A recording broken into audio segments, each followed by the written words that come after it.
Hey everybody, Chad Wesley Smith here for Juggernaut Training Systems, joined by Mr. Max Zeta, and today we're going to be talking about the differences in technique and application of the high bar squat versus the low bar squat.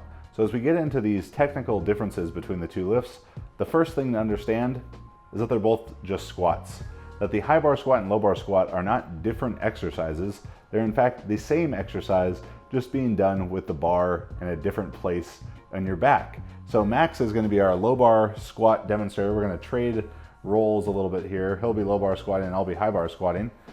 So with that first difference in mind, yes, of course, the bar is moving farther down the back than the high bar squat. And I get a lot of people asking questions online about, is that high bar or is that low bar? And trying to create a stark designation between one or the other is basically pointless, because you can put the bar as high on your back as possible, and you could say anything below the highest possible on your back is a low bar squat. Where does high end and low begin?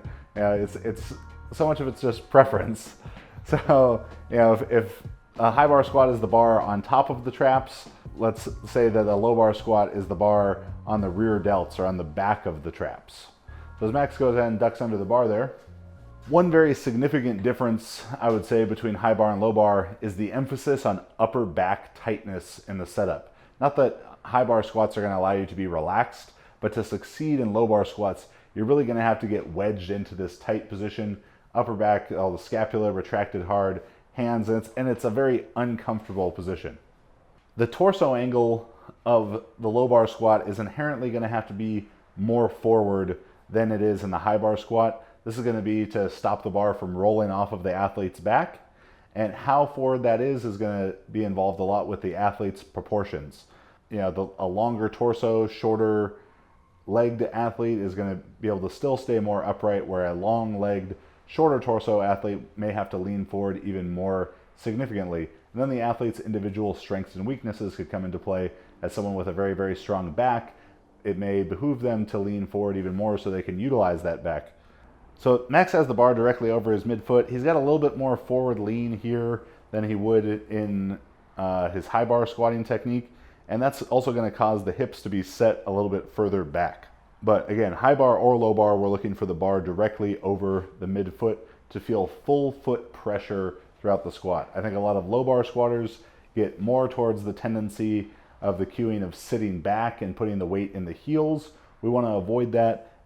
So if you're someone who's tried to squat on your heels a lot, pushing your big toe down will be an important emphasis. For more in-depth ideas about squatting technique, you can look at our series on the pillars of great squat technique. In both the high and low bar squat, our objective is to maintain this full foot pressure and bar over the midfoot throughout the lift. Now, it's likely that there's going to be more torso angle change during the descent of the low bar squat, but as Max initiates the movement from the top, and this goes for high bar or low bar, we're looking to simultaneously unlock the knees and hips. So it's not setting the hips back first, and it's not bending at the knees first. It's unlocking both joints simultaneously so he can drop straight down, because he's already put the bar over his midfoot, so we just want to keep it there.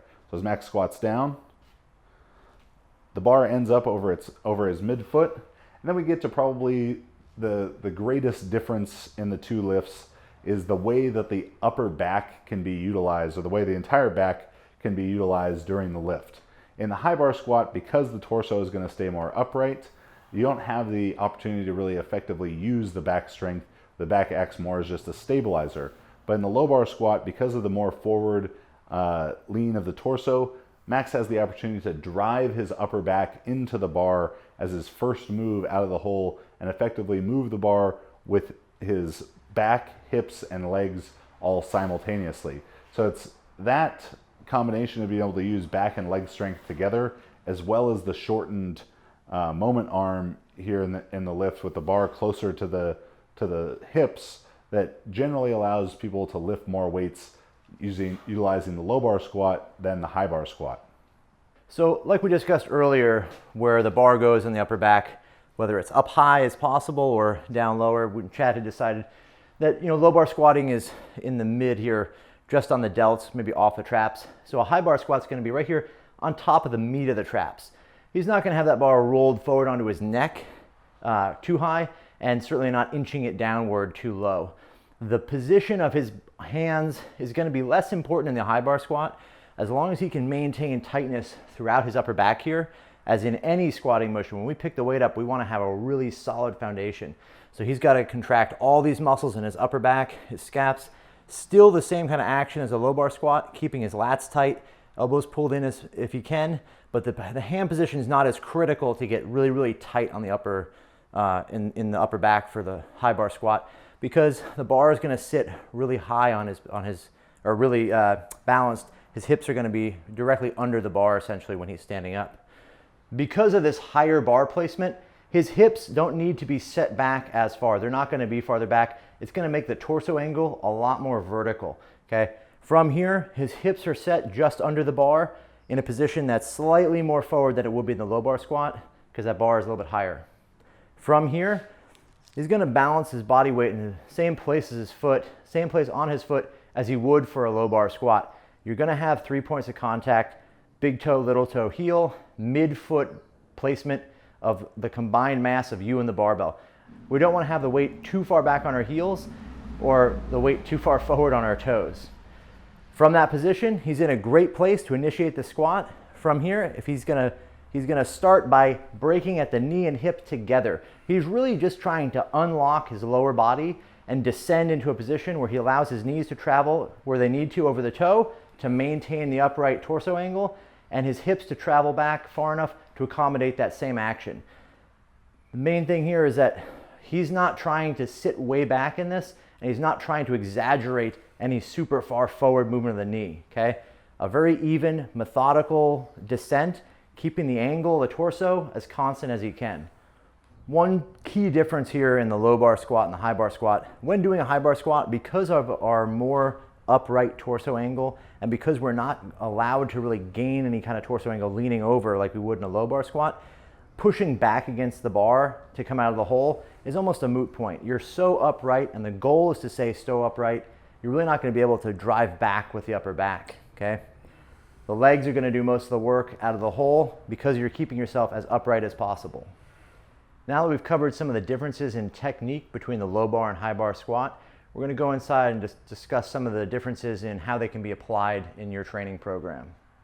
So when we're talking about ways to apply the high bar squat, or really places the high bar squat is best suited to develop the legs or develop your squat, if we look into sports of weightlifting or CrossFit, even powerlifting, the high bar squat does a much better job, in my opinion. I think Chad shares the opinion of developing leg strength.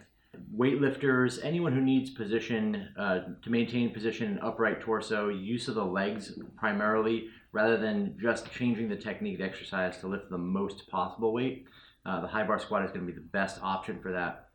An example, in weightlifting, the torso needs to be upright. We have to mimic the positions of the clean. We have to mimic positions of the pull. The high bar squat is going to be a much better suited option for this because of the use of the legs primarily, because of that reduced torso angle. We're more upright. We're more in our legs. The pressure is going to be more axially loaded. In CrossFit and in other situations there, as an athletic movement or as a supplementary exercise, the high bar squat is going to do a better job of developing leg strength overall. You're going to get more bang for your buck as a high bar squat than you would for a low bar squat. You're going to develop your leg strength better. You're going to have an easier time training the movement because you're not putting the bar. There's no extra pressure on the shoulder or wrist or elbow like you sometimes get with low bar squatting. And then again, just like in weightlifting, we're going to maximize the use of our legs because of the upright torso position, because we're allowed to squat a little bit deeper. Our knees are going to travel a little bit more forward. We're going to get better use of those muscles, and it's just a better overall builder in that regard. And then again, for other sports, the high bar squat is going to be just an easier tool to teach people in terms of actually using the muscles we want to get stronger. It does a better job than the low bar squat would in the same situation. One common thing that seems to be happening, or seems to have a urban legend or myth that doesn't seem to die, is the use of low bar squatting for Olympic weightlifting or for weightlifting. Now, the argument can be made that low bar squatting mimics the positions or some of the positions of the classic snatch or clean and jerk. And this is really kind of a point that's been made about maybe overhead squatting or the pull. The issue with that, while we're talking about general strength, and the low bar squat would be removed from those exercises in its actual structure, it doesn't actually do a good job of developing the right musculature in the way it needs to be developed. So the argument is low bar squats look like an overhead squat or look like the first pull of a snatch or clean. While it looks similar, it's not the same. The muscular actions are very different. The use of your legs is very different in both of those actions. And there's really no need in the overhead squat to have a surplus of leg strength or back strength, or a second exercise devoted entirely to developing the ability to recover from a snatch with any other exercise than an overhead squat itself. For the use of low bar squatting to develop more strength in weightlifting, and the argument being made that low bar squatting you can use more weight, therefore you become stronger, is another bad example because the range of motion is very different. No weightlifter in history is going to has used a low bar squat to create a really big clean and jerk or a big snatch because it uses more weight. Most weightlifters, most top weightlifters, supers and whatnot, they're not even lifting in the high bar squat the maximum weight they could possibly lift. A lot of lifters, and we had the experience of meeting Ilya Ilin, him explaining to us that he never even went above a certain intensity, maybe 280 kilos in the front squat. So he had eliminated back squats entirely. The argument made that low bar squatting, if Ilya could do a low bar squat with 380 kilos, he's going to be a better weightlifter. Just not true. And then one more anecdotal point that I find, generally with low bar squatting, the movement is so, I guess the word would be unathletic. It's so kind of convoluted or sort of methodical in the way people approach it. The setup, those positions, the movement itself is generally kind of slower. It doesn't lend itself well to teaching the athlete some of the force absorption qualities of doing a squat or doing a high bar squat in the way that they're generally done in weightlifting. So low bar squatting for Olympic weightlifting, really not worthwhile, even if it's a general exercise very, very far from competition, because it's just going to be wasted energy that could have been better spent on something else. So where the low bar squat is going to be most utilized is in competitive powerlifting. Of course, there are competitive powerlifters, very, very successful ones. People I've coached like Andy Huang and Kevin Torres, who squat high bar or a higher bar placement in competition. Bryce Lewis, another very successful athlete, squatting with a quote unquote high bar position in competition.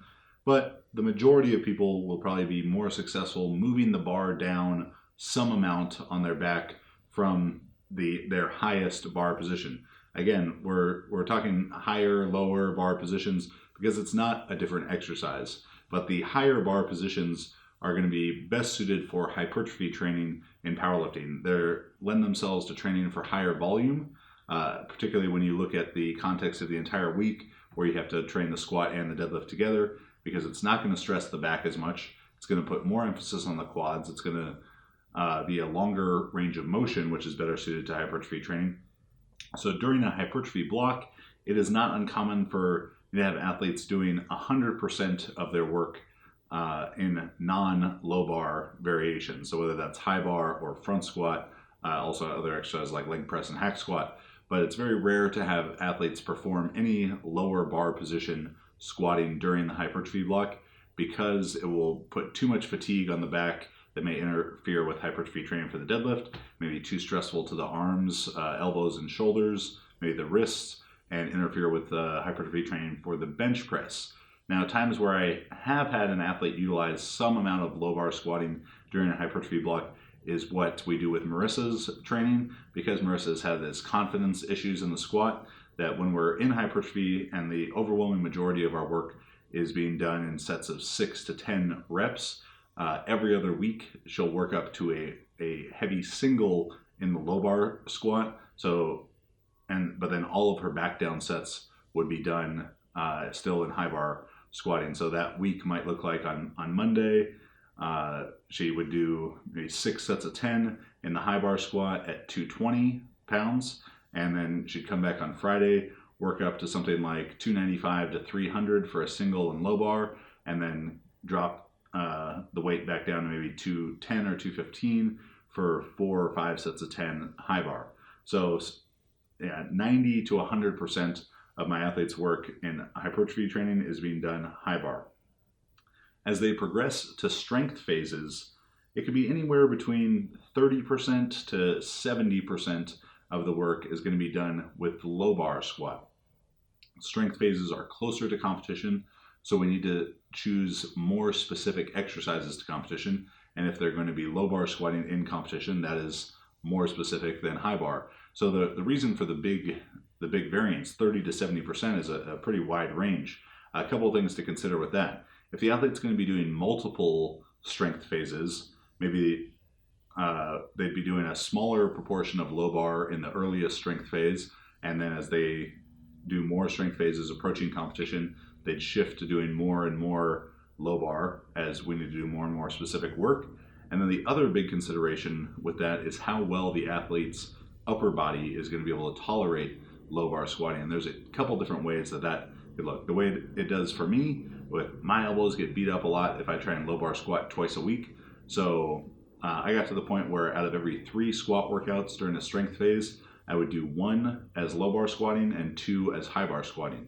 If I was doing 2 strength phases, I would look like that for the first strength phase, 1 low bar to 2 high bar, and during the second strength phase, it would be 2 low bar to 1 high bar. But a lot of that's really about the management of your elbow and shoulder health, so you can also develop the bench press, because powerlifting is about the total, not just about a big squat. Athletes may also benefit from just working up to their heaviest sets low bar and then doing the majority of their volume work after the fact there with back down sets in the high bar squat. As Max already addressed, we both feel that the high bar squat is a better developer of leg strength, while the low bar squat may be the better expressor of leg strength. And part of that ability to express leg strength in the low bar squat is going to be practicing the skill of that movement. As you get the closest to competition into the peaking phase, then the low bar squat is going to be the overwhelming majority of work you do. Very likely 100% of the squats that I prescribe during a peaking phase would be low bar, with the exception again of athletes who have a tough time, with their arms and shoulders, maybe wrists, getting beat up from that lower bar position. I myself are one of those athletes, and when you're putting 800, 900 pounds on, it's going to be that much more stressful. So I would alternate weeks between the high bar, or between low bar and high bar during a peaking phase, but still the majority of my work being done was low bar, along with a lot of lighter technical sessions. If you struggle with elbow pain, wrist pain, shoulder pain from low bar squatting, make sure you check out our video, Shoulder Mobility for the Squat, because so much of that is derived from a lack of scapular mobility and scapular control.